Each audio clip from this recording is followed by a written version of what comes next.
अस्सलाम वालेकुम रहमतुल्लाह। वालेकुम सलाम। बेटा मिठाई ले लें आप लोग। अंकल आप किस खुशी में मिठाई बांट रहे हैं? बेटा मेरी बेटी पैदा हुई है, उस खुशी में मैं मिठाई बांट रहा हूँ।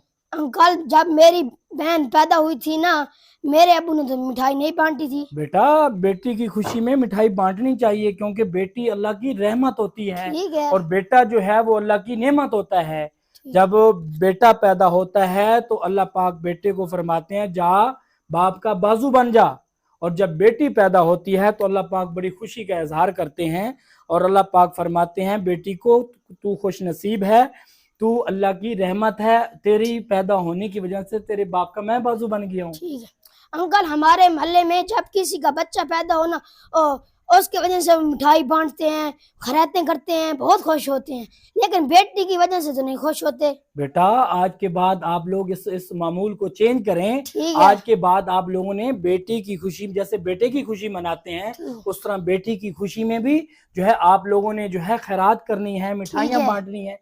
बेटे की तरह बेटी की भी खुशियां वैसे करनी है, करेंगे इंशाल्लाह। मैं आपको बेटी के बारे में एक हदीस अर्ज कर दूं।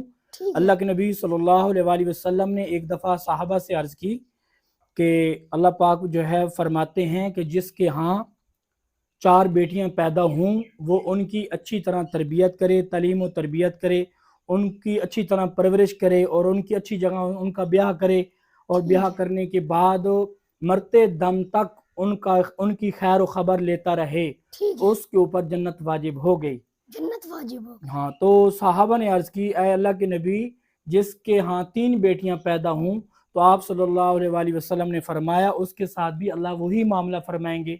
और फिर एक साहबी ने कहा कि जिसकी एक बहन और एक बेटी हो तो उसके बारे में क्या हुक्म है?